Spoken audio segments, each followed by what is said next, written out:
J'ai commencé l'escalade, j'avais 10 ans et j'étais à l'île de la Réunion, c'est là où j'ai grandi. J'ai découvert l'escalade par mon frère et des copines qui en faisaient. Et au collège, on avait un prof qui était vraiment mordu d'escalade. Il a créé cette petite émulation, ce petit groupe d'entraînement. On était une bande de potes et on allait grimper et c'était génial.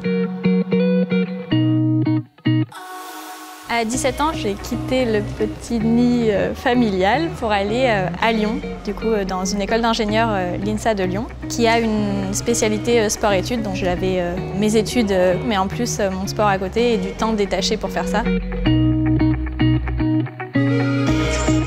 À partir de là, je pense qu'il y a eu un peu un tournant où je me suis vraiment investie beaucoup.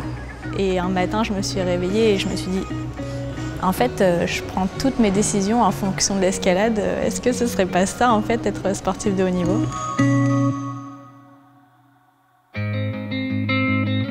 Je pense que j'ai toujours été très compétitrice et surtout, j'aime beaucoup les défis et ouais, le jeu, mais avec un peu d'enjeu quand même.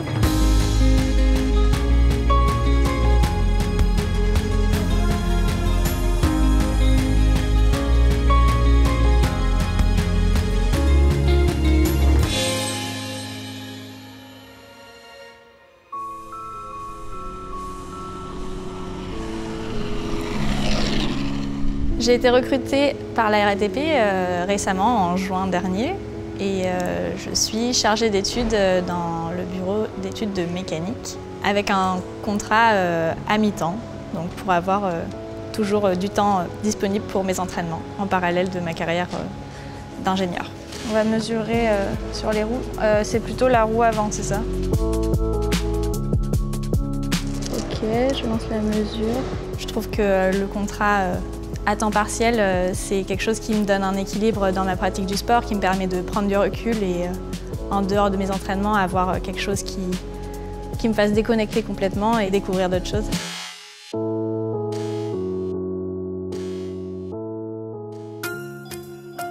Le 22 août dernier, je participais à la Coupe du Monde de Briançon, donc probablement la seule Coupe du Monde de 2020. Et ça s'est très bien passé. Je suis rentrée dans la compétition sur ce run déterminée et avec une seule chose en tête, grimper. Les mouvements me venaient un peu à l'instinct. Allez Fanny, allez, regardez ça s'applaudit ça, regardez. Allez, on pète le 3-6 déjà, on fait péter le GPS. Après, au milieu de la voie, zippé du pied, donc je me suis retrouvée pendue à un bras avec la corde autour du cou. Il a fallu que j'enlève la corde. Allez, encore Fanny. S'il vous plaît, le public. Elle enlève la corde, elle lâche pas, c'est du Fanny Gilbert, mesdames. Je suis repartie surdéterminée et j'ai enchaîné les mouvements les uns après les autres. Allez, chaque mouvement sera un mouvement vers le podium. Elle peut faire un truc de ouf hein, ce soir. Mais qu'est-ce qu'elle fait? Mais où va Fanny Gilbert? Arriver sur le podium, c'était inespéré et je suis allée plus loin que ce que je pensais possible. C'était magique. Ce podium à Briançon, il a un goût un peu spécial, tout particulièrement pour moi. C'est une revanche sur la déception énorme des Jeux et de ma non-qualification aux Jeux qui s'est jouée à rien sur le TQO en décembre 2019, où je rate la sélection à une place. C'est quelque chose qui laisse quand même des traces et